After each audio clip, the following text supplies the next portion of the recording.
요즘에 사실 중학생들, 우리 고등부 학생들이 교회 다니는 것이 결코 쉬운 게 아닙니다.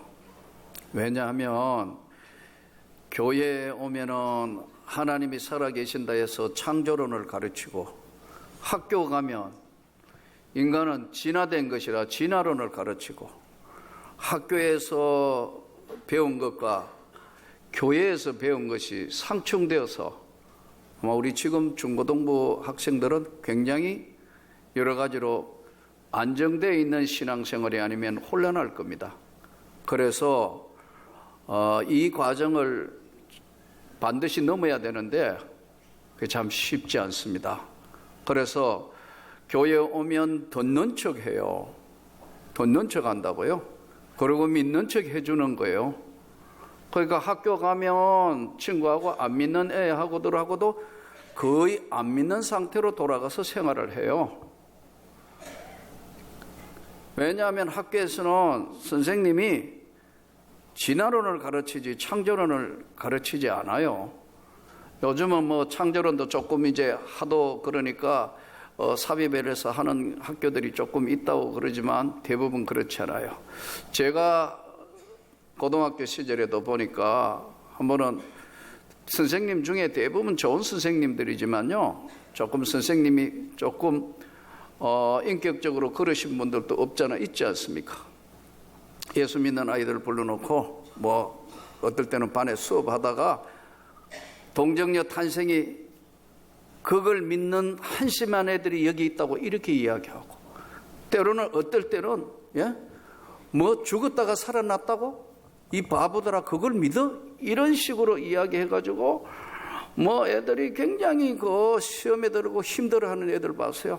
난 믿음도 없는 게 그걸 또 위로해 줬어요. 괜찮아 뭐 선생님 하는 얘기 다 들어놓고 가려서 들어야지 뭘 그래. 너 교회 열심히 나가야지. 나는 나가지도 않는 게 말이죠. 그런 시절에 저도 그런 과정을 겪었으니까요. 그럼 오늘은 우리가 이 땅의 삶에 이 지금 인격적인 예수 그리스도를 만나기 전에는 누구나 이성적으로 예수를 믿습니다. 내가 받아들일 수 있는 것만 받고요, 이성적으로 예수 그리스도를 믿어요. 이것도 굉장히 중요한 거예요. 예수를 믿는데 내가 받아들일 수 있는 것만 받아들이는 이성적 예수, 또 논리적으로 논리정연한 이야기 받아들여요. 그러나 너무 내가 받아들일 수 없는 그런 것들은 그냥 그렇겠지 하고 쉽게 맡겨놓고 그냥 지내는 거예요. 생명의 예수, 인격적인 예수 그리스도를 만나기 전에는 누구나 이 과정을 겪고 또 그렇게 믿고 살아요. 오늘은 이 본문이 아주 요한복음 13장에서의 제일 핵심 사건은 뭐냐면은 예수님이 제자의 발을 씻기는 내용이에요. 세간에 알려진 대로 세족식이 본문의 핵심이에요. 근데 이제 예수님이 배에 물을 떠놓고 수건을 배에 두르시고 제자들에게 발을 씻기려 하니까 제자들이 당황해서 얼마나 놀랬겠어요. 베드로는 아니 제 발은 못 씻깁니다. 절대로 발 못 씻습니다. 예수님이 네가 발을 씻지 않고 그러면 나하고 아무 상관이 없다, 그렇게 말씀하죠.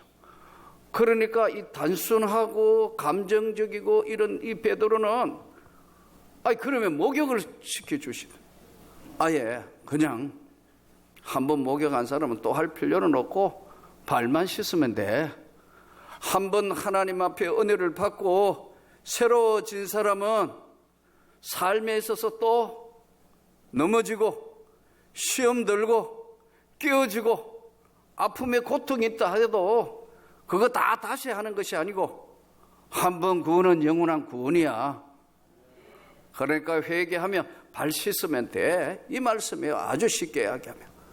그렇지만 다 여기 선택받고 구원받은 것은 아니야. 그 중에 누가 하나가 나를 팔게 될 거다고 예수님이 말씀을 합니다. 예수님이 이 말씀을 하시고 이 중에 하나가 나를 팔리라 이렇게 하니까 괴로워 이 말씀을 하시고 증언하시되 내가 진실로 너희에게 이르니 너희 중에 하나가 나를 팔게 될 거다 이렇게 말씀하셨어요. 그러니까 제자들이 얼마나 궁금하겠어요. 누가 예수님 팔아먹냐? 누굽니까 도대체? 그러니까 예수님이 말씀하시는 게 어떻게 되는 거예요? 누가 파는 겁니까? 궁금하잖아요. 자기 중에 있다고 그렇게 생각하니까 누구냐고 그럽니다. 이때 누구에게 대하여 말씀하시는지 의심하더라. 예수님이 잘 모르시는 것 같아서 하셨는가? 의심하더라는 거예요. 그런데 예수의 제자 중에 하나가 그가 사랑하시는 자가 예수의 품에 의지하여 누웠는지라. 이게 누구냐 하면 요한이에요. 요한이는 굉장히 여성적이에요. 요한이는 이 요한복음 주제가 사랑이에요. 그리고 요한 1서, 요한 2서, 요한 3서가 다 사랑이에요. 주님을 사랑한 사람이 이야기해요. 그리고 요한은 가장 오래 살았습니다. 마지막 끝까지 예수를 지키고 예수 그리스도가 십자가에 돌아가시고 부활하셨다는 걸 증언한 것 때문에 로마가 지배하던 그 시대의 반역죄로 저 지중해에 있는 에게해라는 한 섬의 반모아라는 섬으로 정치범 수용소에 잡혀가는 겁니다. 얼마나 황당했겠어요.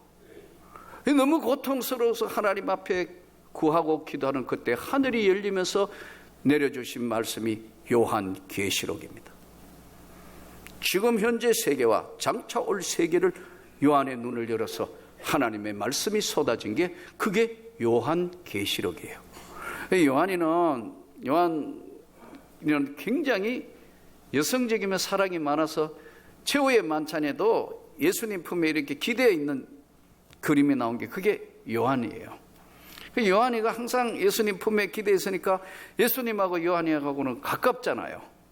그러니까 베드로가 오늘 본문에 시몬 베드로가 24절에 머리짓을 하여 말하되 말씀하신 자가 누구인지 말하라. 머리짓을 하여. 이 딱 맞는지는 모르겠습니다. 요한한테 사인을 하는 겁니다. 베드로가 예수님한테 너 이야기가 하라 이거예요. 왜 우리 바디 랭귀지 이 맞는지 모르겠어요. 이 내 지금 하고 있는 게 야, 그거 좀 누군가 확실하게 누구야? 베드로는 왜냐하면 혹시라도 돈 번거리는데 자기가 그렇게 될까 싶어서 그런지는 모르겠어요. 이야기하라고 누구냐? 이때 예수님이 내가 떡 한 조각을 적셔다가 주는 자가 그다 하시고 떡을 한 조각을 찍어서 가롯 시몬 아들 유다에게 주시니 그랬어요. 그러면 이제 가롯 유다다 하고 다 알아야 되지 않나요? 그런데 아무도 모르는 거예요. 근데 여기 적셔다가 하는 떡이 우리로 얘기하면 빵이거든요. 떡을 적셔다가 왜 그렇죠? 팔레스타인에는 습도가 없이 아주 건조합니다. 그러니까 밀가루로 빵을 만들어 놓으면 바삭바삭해진단 말이에요. 그러니까 항상 음식을 먹을 때는 초에서 찍어 하고 또는 감람류에 찍어서 하기도 하고 올리브에 찍기도 하고 꿀에 찍기도 하고 지금 이 본문으로 봐서는 정확하게 뭐로 찍었는지는 모르겠어요. 아마 생수에 너무 딱딱하니까 찍어서 먹으라고 주는데 내가 그릇에 떡을 적셔 조각을 주는 자가 바로 나를 파는 자다. 예수님이 이렇게 말씀하시는데 아무도 모르고 주시니 조각을 받은 후에 사탄이 그 속에 들어간지라. 받았는데 사탄이가 그 안으로 들어갔다. 예수께서 유다에게 이르시되 내가 하는 일을 속히 너 할 일 해라. 그러니까 제자들은 명절이니까 예수님이 가난한 사람에게 나눠주라고 돈깨를 맡은, 우리로 얘기하면 회계를 맡은 사람이니까 그거 뭐 사서 가난한 사람에게 나눠주라 하시는 얘기로 알아듣는 거예요. 제자들은. 이때 명절에 우리가 설 물건을 사라 하시는지라 혹 가난한 자들에게 무엇을 주라 하시는 말씀인 줄로 생각하더라. 유다가 그 조각을 받고 곧 나가니 밤이르라. 요한복음 13장의 핵심이 세족식인데 이 발을 시키시는 건데요. 근데 이 본문 앞에 13장 2절에는 성경에 이렇게 13장 2절에 이렇게 기록되어 있어요. 마귀가 벌써 시몬의 아들 가룟 유다의 마음에 예수를 팔려는 생각을 넣었다 그랬어요. 여러분, 이 사탄이, 눈에 보이지 않는 사탄 마귀는 제일 첫 번째 공격하는 무기의 장소가 어디냐면 생각을 점령해 옵니다. 딱 생각을 점령해 하면 얼굴이 굳어져 있어요. 이거는요, 잘못하면 속습니다. 그러니까 사단이가, 마귀가 딱 첫 번째 점령하는 장소가 생각입니다. 부정적인 생각하게 하고, 불평하는 생각하게 하고, 근심염려하게 하고, 한순간에 은혜를 차단해 버립니다. 집요합니다. 여러분, 사탄이도 마귀도 집요하게, 예수님에게도 달려드는 마귀가 집요하게 공격한다고요. 이길 수 있는 방법은 마귀의 역사가 있다는 것을, 이거 마귀 역사구나 알면 80%는 이미 끝난 겁니다. 항상 모르고 당합니다. 모르고 당해요. 아무리 오래 수련하고 아무리 그래도요, 이것은 순간적으로 놓치면 자기도 모르게 분노하게 되고 혈기를 부리게 되고, 또 어떨 때는 하나님이 살아계신 줄 알아요. 그런데도 땅에 꺼지게 한숨을 쉬는 거예요. 다 끝난 것 같아요. 그래서 몸껴져서 자살도 하고, 그 스트레스가 너무 강해서 다 집어치워버리라. 내려놔. 너 아무것도 할 수 없잖아. 이래서요, 병은 더 깊어가는 거예요. 마음을 점령당하면 이렇게 되는 거예요. 마귀가 예수님을 팔려는 생각을 가룟 유다에게 생각이 들어오고, 그것이 그 안으로 들어갈 때 사단이가 그 속에 들어갔다고 성경이 말씀해요. 여러분, 이거 믿습니까?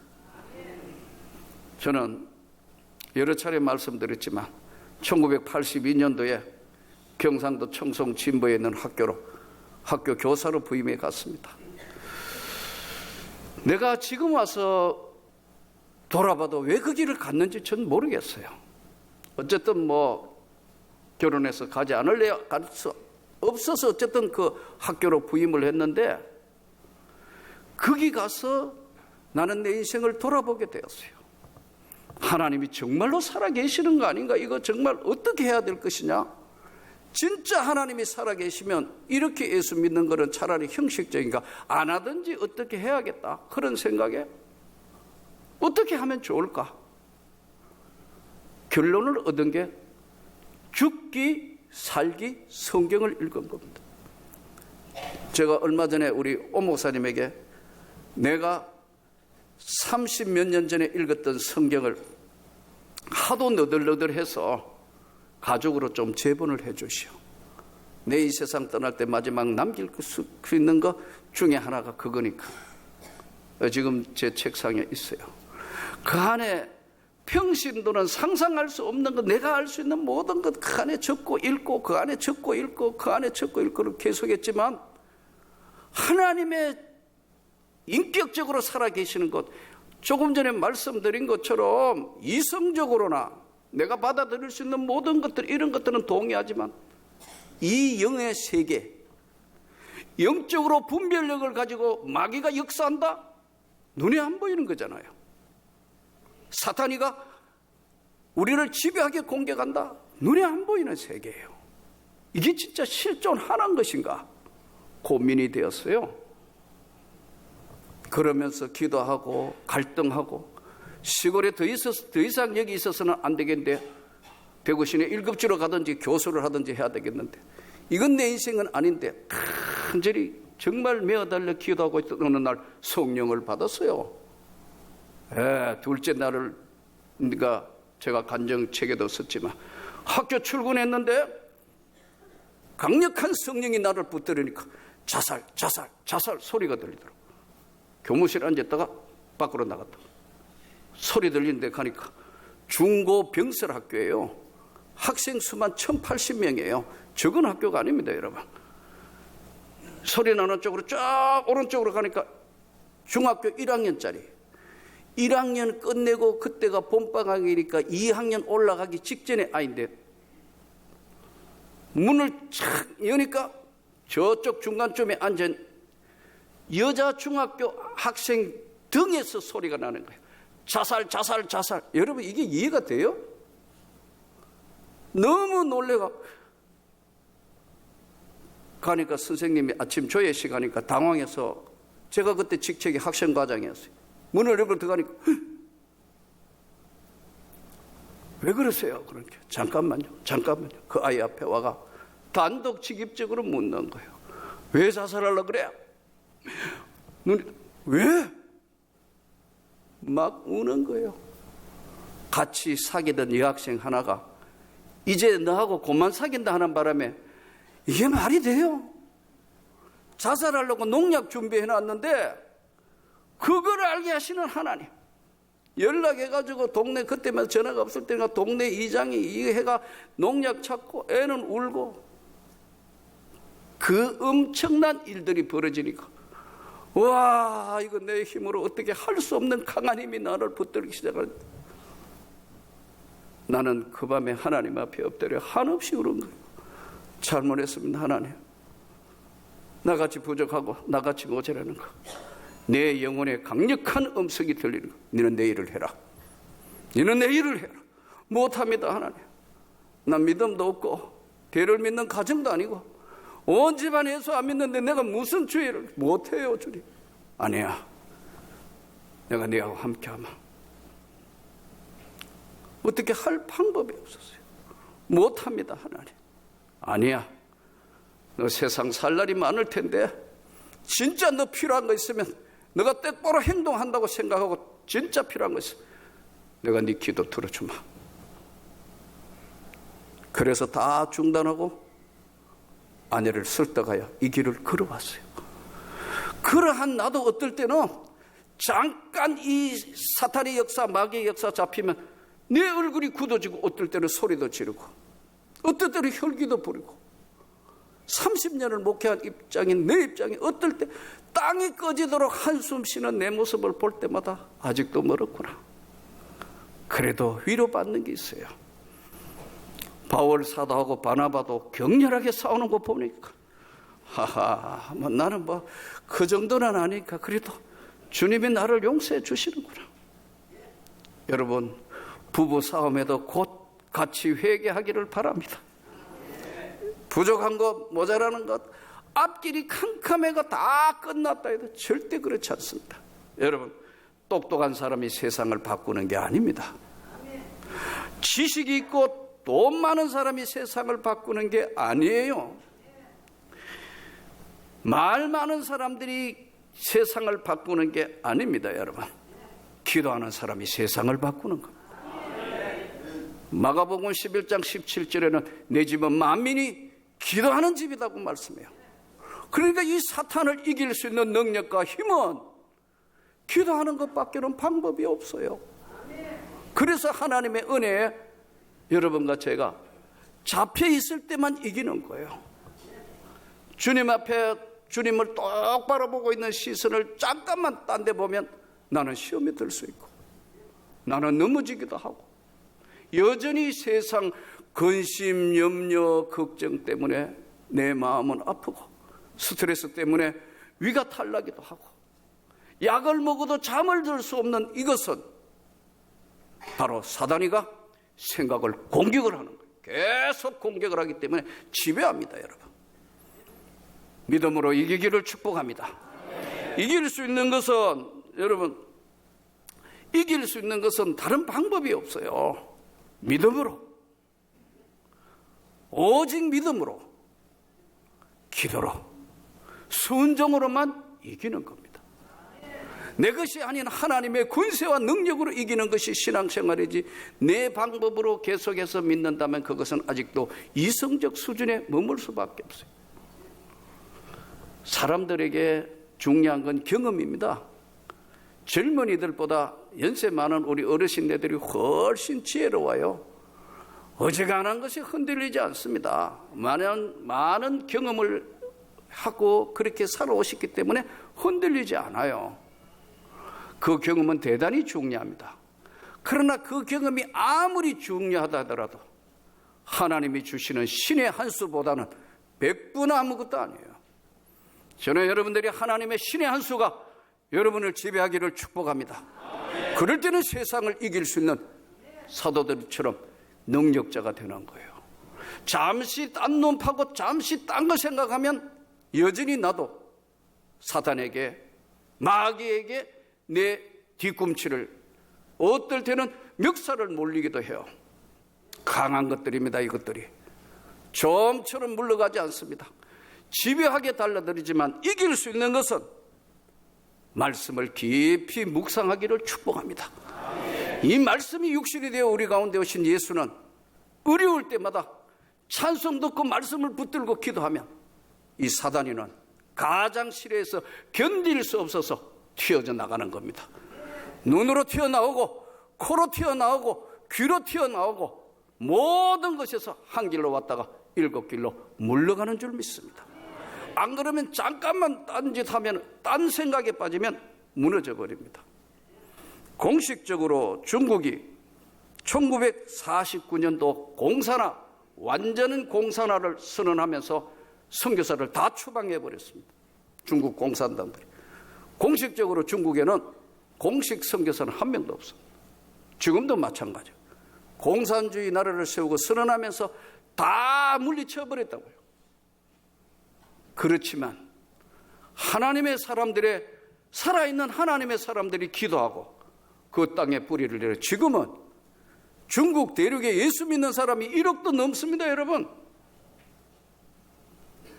하나님은 살아계셔서 오늘 우리를 보고 계시고 도와주시기 때문에 마귀 사단에 눌리지 않기를 축복합니다. 또 혹시라도 뭔가 근심, 염려, 파괴하고 때로는 격분하며 싸우기를 하더라도 즉시 회개하기를 축복합니다. 주님은 언제나 원상복귀합니다. 원상복귀. 한순간에 십자가의 보혈의 의뢰로 돈과 서가 먼 것처럼 깨끗하게 다 지워버려. 생각지도 아니한다. 이 살아계시는 주님, 이 말씀대로 영적으로 잘 분별해서 성령의 능력과 권능으로 여러분을 누르고 있는 근심, 염려, 파괴, 두려움 다 떨치시고 성령의 능력으로, 말씀의 능력으로 승리하는 여러분 되시기를 주님의 이름으로 축복합니다.